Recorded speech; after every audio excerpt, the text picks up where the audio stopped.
Bismillah, alhamdulillah, salatu wassalamu ala rasulillah wa ala alihi wa sahbihi wa man walahu ba'd. First, let me start by praying for those who are traveling for this voyage to Gaza from our community. I ask Allah subhanahu wa ta'ala by His names and attributes to protect them, to bring them safe back to their family, and to make their journey blessed. Make their journey blessed and make them able to save and comfort as many lives as they come across. And we ask Allah subhanahu wa ta'ala to accept from them their actions and to make it sincere for His sake.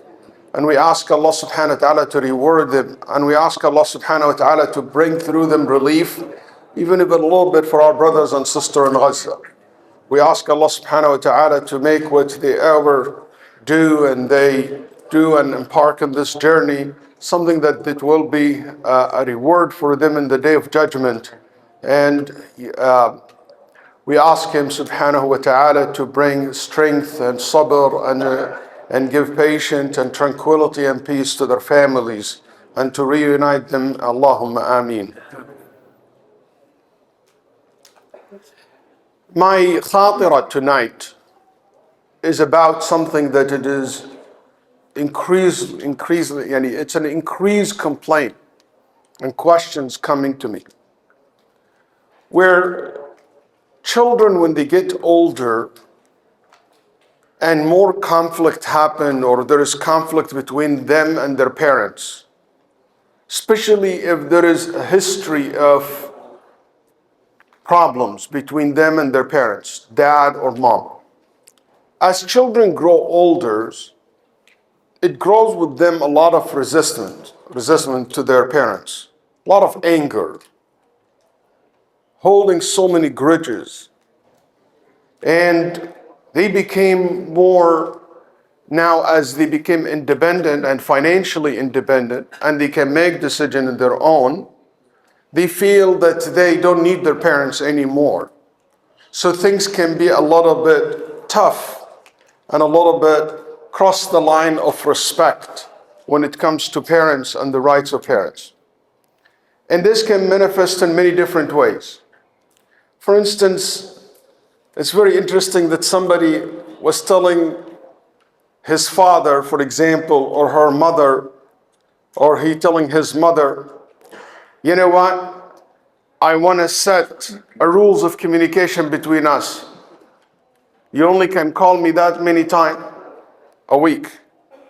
Or somebody who said, hey, let's put some boundaries in our relationships. You don't cross it, I don't cross it. And somebody would say, for example, to his parents, you know what, I don't want to be burdened with all your financial issues. You know? Or for example, well, say, I don't care about this, and I don't, like, it became across very, very rude to their parents. And I want to say this. Some of these young men and young women doing this not out of nothing. It's out also of unwise parents. And also a result of some form of, let's say, abuse. Or a behavior that is not necessarily correct or the best. And it became more and more problematic when their mother remarried. Or they are separated, divorce happened. Or their father get married again. And it became the push and the anger. And I will tell you the truth, I know many brothers, they hide their marriage from their children because they know how their children will be very, very angry at them if they know that they married, even though he's a single father for a while. Or his mother. Many mother told me, I can't get married again, because I'm worried about, my kids, how they will react. And they became so angry at their mom and their dad for that. And let me tell you, there is two messages here. First, for men and women or children. You have to understand something, that your parents have a very high rights. Yes, they made the mistakes. Yes, they're making the mistakes. Yes, they may be not making the wise decision. But all this should be forgiven. And all this should be tolerated. And it should not be a reason for you to cut them off. Or a reason for you to treat them like the way you treat any employees of yours or a friend. Or to treat them like you treat a stranger. That's not correct. And nobody ever will justify that. Yes, if he physically tried to hit you or something like that unfairly, you don't hit him back. You might just swing and you miss the head. I'm just imagining the worst thing ever can happen in that age especially. But it doesn't give you the right to fight back. It doesn't give you the right to. Your parents have very high level of, it's the right of Allah than the right of your parents. The Nabi ﷺ said, أَنْتَ وَمَالُكَ لِأَبِيكَ. You and everything you possess belong to your father. That's just a high level of, to put your parents in a very high level. And that does not mean that the parents abuse their power. No. But what I want, a lot of young people don't understand the value of that. Ya akhi, I want my space. I'm busy. I have my life too. That's not how Islam have brought all the early generations. How they treat. Ya akhi, one of the greatest scholars of Islam was once teaching in Masjid al-Nabi sallallahu in the Prophet sallallahu Masjid, teaching in the students al-Hadith. And his mother came and she said, go feed the chicken. He left the class and went and he fed the chicken and came back to continue the class. Al-Qasim, one of the Maliki scholars, stood up in the middle of the class when he saw his mother in the back of the line watching him. He said, I couldn't take it that I'm sitting and my mother standing. I wouldn't be appropriate. Abdullah ibn Aoun, when his mother called him, Ya Abdullah, he said, yes, and his voice was louder than her voice. He said, قال فاعتبرت هذه معصية اعتقت لها رقبة. I consider that a sin that I free a slave for it. Yani I give so much donation just to wipe up that sin. Raise his voice over him.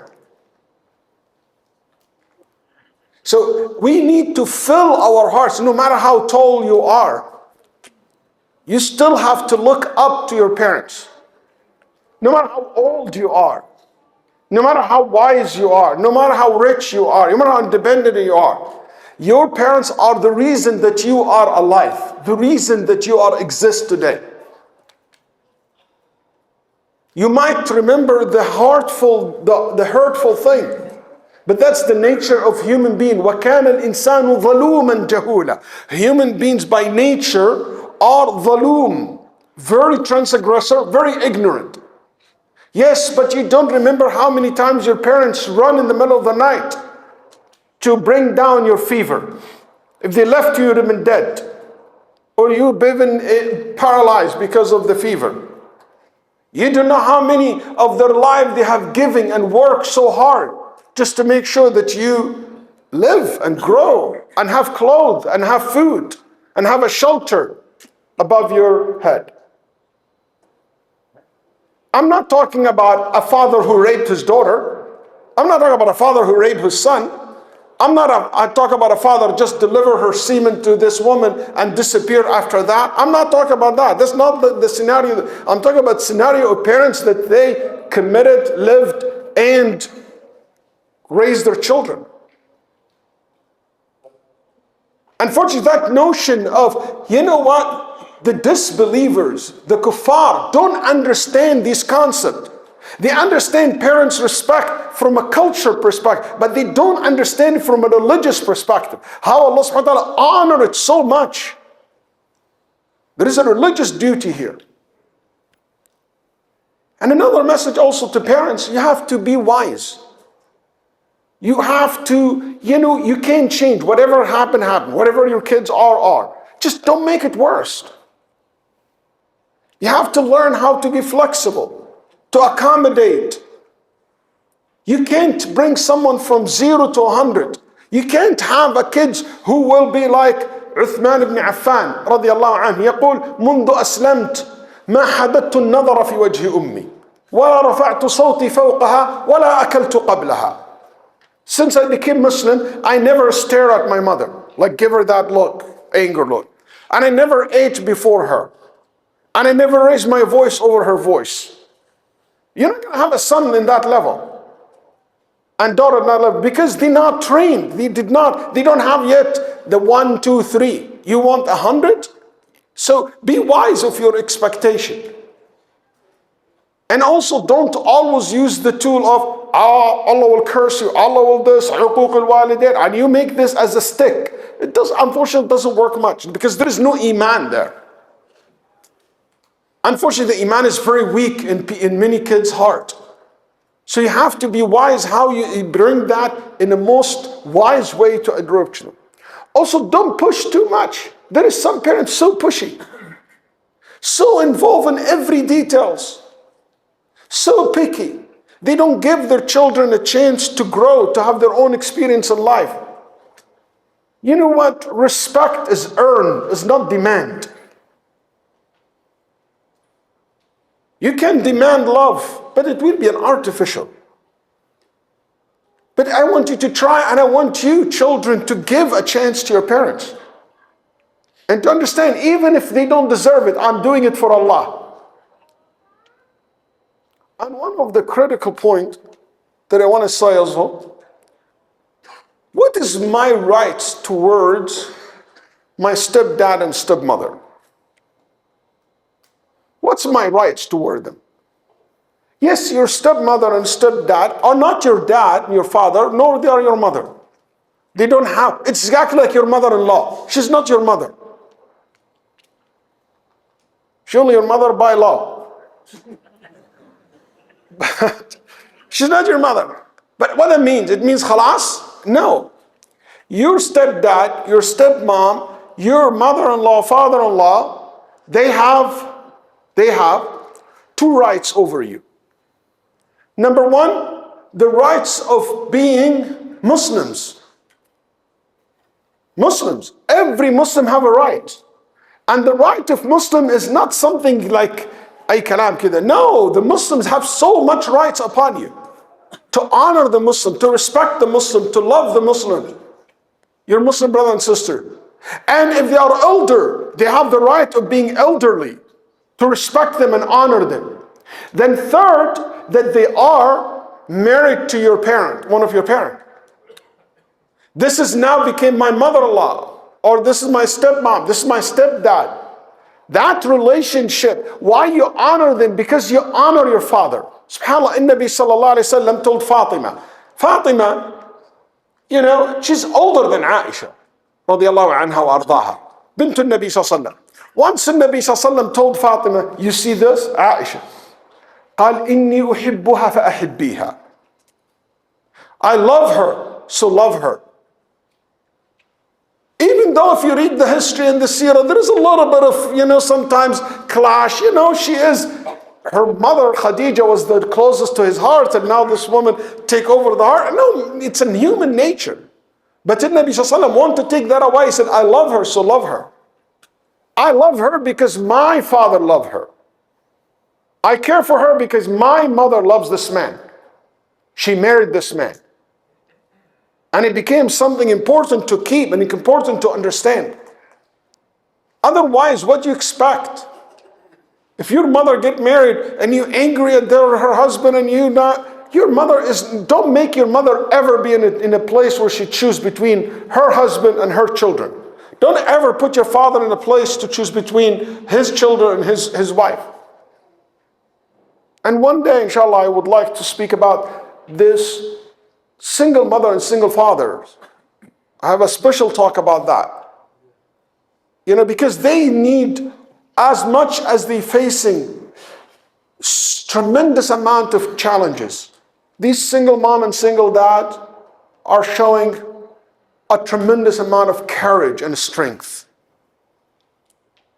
It's enough to know that the Nabi sallallahu alayhi wa sallam said, After her husband died, she dedicated her life to look after her children. She never got a chance to marry and died. This woman will be with the Prophet ﷺ entering Jannah in the same time, because of the amount of challenge the single mom will deal with, and also single dad. Anyway, so I hope the message of this issue of relationship to be you have to understand the language that you speak to your parents. No matter how bad, Nabi Sallallahu was asked about relatives, not parents, just extended relatives. قال أحسن إليهم ويسيئون إلي. I'm good to them and they are bad to me. And Nabi Sallallahu said, continue be good to them. Continue connect them. قال صلهم. What about your own parents, grandfather, grandmother? And believe me, just in the last year, I can count 10 cases where I found strange things, and I don't want to go even more details, into this, but it just blow my mind how young generations are talking, the way they look at their parents and they deal with them, especially when they became elders. They forgot that they are children. And I want to tell you something, young men and women, that I promise you, whatever you do to your parents, it will be done worse to you by your kids. I promise you that. Because that's one of the things that Allah subhanahu wa ta'ala hastened the punishment for it in the dunya, before the akhirah. And I don't like threat, and I don't like this, not motivation. But it's something to make you calculate this correctly. And Allah subhanahu wa ta'ala puts barakah in our children, our parents, and forgive our parents, and guide us to the best of manners. Jazakumullah khair.